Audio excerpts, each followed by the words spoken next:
Hey YouTube, I missed the Hey YouTube bit of the video I just did, so I'm adding on this extra Hey YouTube bit just now to say, hey YouTube.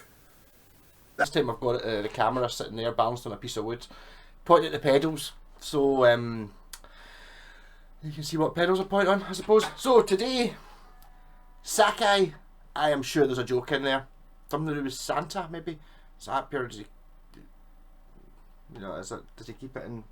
Does he keep his presents in a bag or a sack, like a SAKAI? There's definitely something there. Yeah, so I had one of these off my pal Ronnie about last year, maybe a bit longer than that. I think the video's titled something like Mooer's copy. His was slightly different from this one. Basically it had plastic pickups, or plastic covered pickups, which might have been humbuckers. These are single coils, and it was like white scratch plate black knobs, but apart from that, pretty much exactly the same thing. This one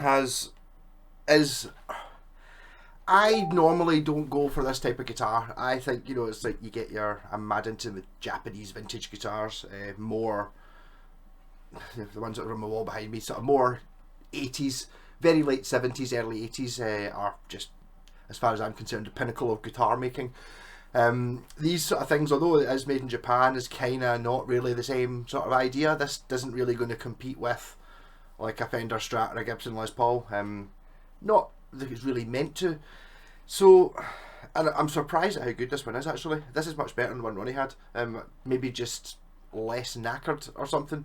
We're pretty much all original. Got the original tuner. Is it actually easier if I show them there? Is that easier? Well, there you go. There could be technology in this. Yeah, so got the original tuners. It says adjustable truss rod on I don't think it's a sticker on the neck. The truss rod adjusts in here on a wheel, like what Charvels do these days. Oh, the technology's got beyond me. You can see that there. And this one actually, I'm not going to do that anymore. Still got the original whammy arm, which is a range thing. It's sort of like a Bixby, but this has got like this piece on it, which is normally fallen off. So it's kind of like the ashtray cover on a telly, apart from to get at the strings, it kind of opens up like a hood. So you put the strings in there and then you, it's cool. I've never seen one of these that still has that on it. Also, this has the original knobs, which I was it was like, again, but there must be a technical way of doing this. Yeah, so those knobs are really cool. 2, 4, 6, 8, 10 they say on them. And the bridge is like that piece of wire getting in the way. But obviously there's always going to be a bit of a compromise with intonation on something like this, because the bridge is basically just a metal bar. It is it's not a roller, but it's kind of, it's like a metal bar roller shape, and it's got a 0 fret, so it's kind of, actually it sort of stays in tune when you use the tremolo, which is a bizarre thing. 2 switches just basically turn on each one of the pickups. Volume and tone, not really much else to say about it. This is not a thick guitar, it's not a heavy guitar, so this is me using no pedals. You can see that there's no pedals because it's not on. The squeakiness is this. I need to stop complaining about these the Roto Sound free straps you get. They do squeak. So if you hear that squeaking, I mean, that's not coming through the amp, that's just physically coming off the... There's probably a way around it. Actually, did I not? I'm sure I had a great idea. I put WD-40 on it before and it seemed to make it stop squeaking. So you hear the squeaking, but that's just part of it. And I've also put bits of tape on the end of the fretboard because it doesn't have dots. Basically my main problem with this guitar, if I was going to keep it, I'd probably just get a black Sharpie, but I figured by putting bits of tape on, somebody can maybe put it back to original. I'm just going to try and sell this, I think. It's a sort of thing that I can sort of see why people like them now. I used to be very much poo-pooing them.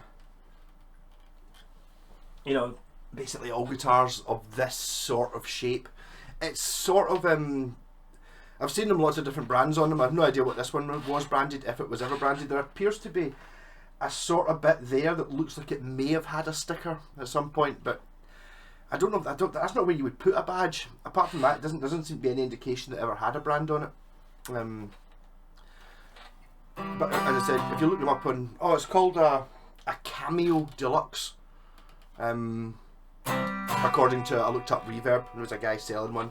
150 quid though, and it's a twisted neck. He says it's got a high action, but you can play it, but you can't play it above the 10th fret. And it's like, right, well, this one doesn't have a twisted neck, it doesn't have a high action, and you can play it above the 12th fret. So it must be better than that one. I don't think it had the whammy bar on it either, or the original whammy bar. So maybe play some blues on it. So it's kind of, it's not an expensive guitar, but it is a musical instrument. It's not like that Iron Brew guitar I had to smash up. It's not like that. It is a guitar. It can do something. And it's not that fragile.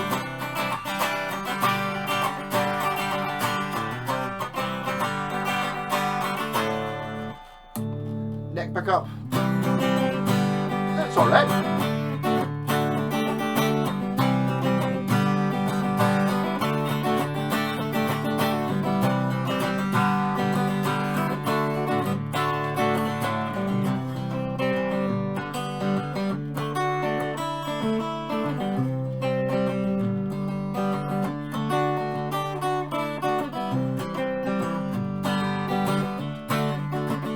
I was going to do a blues, didn't I? I don't know, for some reason I make it think it could be like bluesy. Bit of a washburn stack in the box.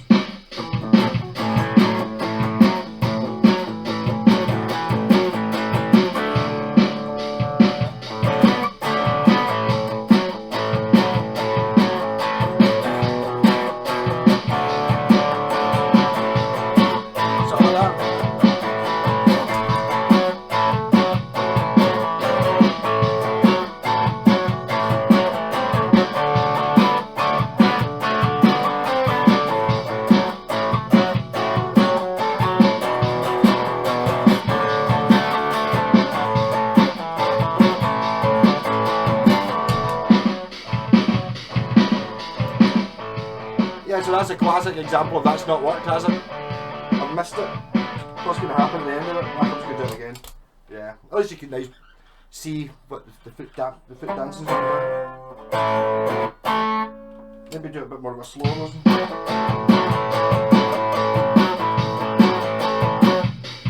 3, 4.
dolamo, whatever it is. Fuzz face type of.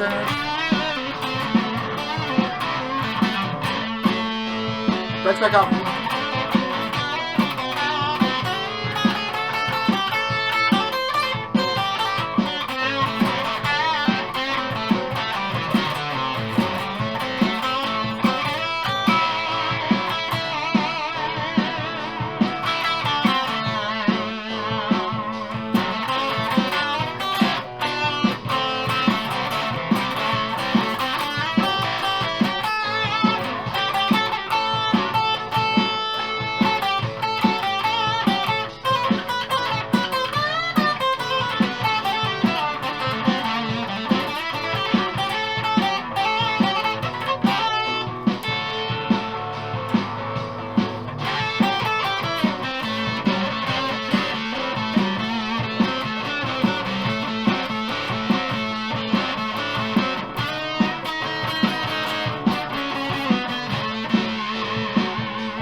What's happening now is something. I was playing this yesterday for quite a bit and it was not happening at all. It must be somewhere where I'm resting my hand.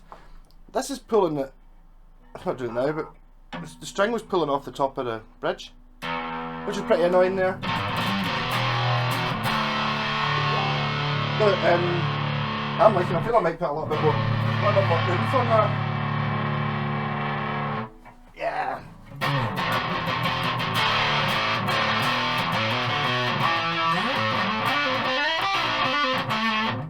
I really should have done a blues jam there. I was just like, I don't know why, I thought it kind of looked bluesy, but to be honest it's more sort of fuzz garage band thing. I mean,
I think it sounds pretty good. There's definitely something to be said for this. The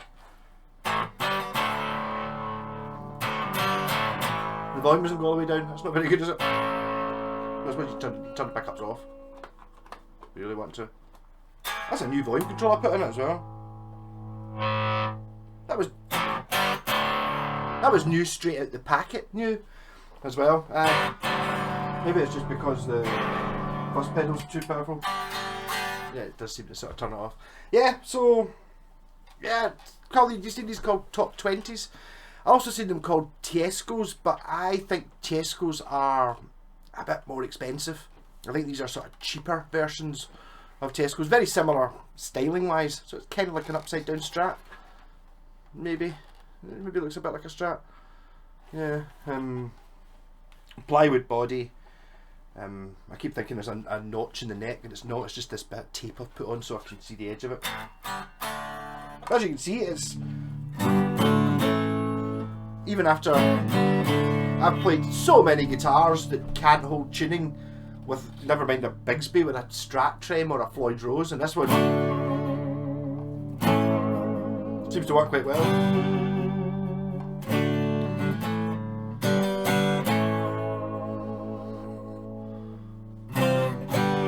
What's that Link Race song?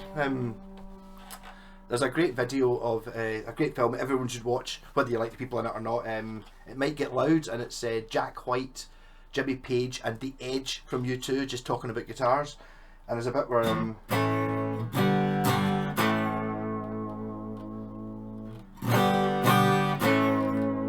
when Jimmy Page is talking about the Link Ray song. It's only got like 2 chords in it, and it's like it makes you like Jimmy Page a little bit, even though I know he did steal an awful lot of music from other people. I didn't give him credit, but I mean, when you watch him, just how much he likes this Link Ray song, it's like. And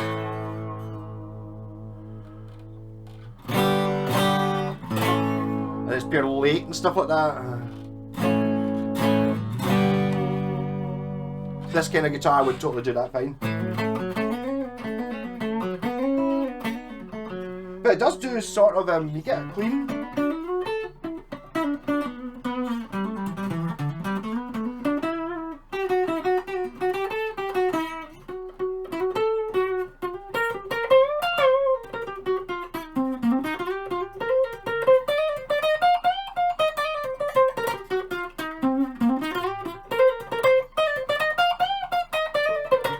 And intonation's not actually that much of an issue, really, for some reason, even though it clearly can't be intonated because it's just a straight bar, but I mean, it's not. Okay, it's quite a bit out. Well, that's fine. Well, the A's okay. A bit out.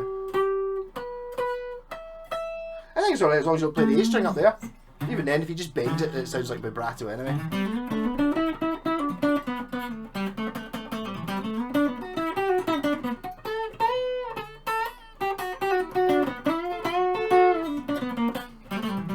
And I was, as I said, the one my pal Ronnie had, I was being very gentle with it, thinking it was just going to go out of tune and stuff like that. I don't think that was really necessary. I mean, I was kind of bashing that there, and it's for that.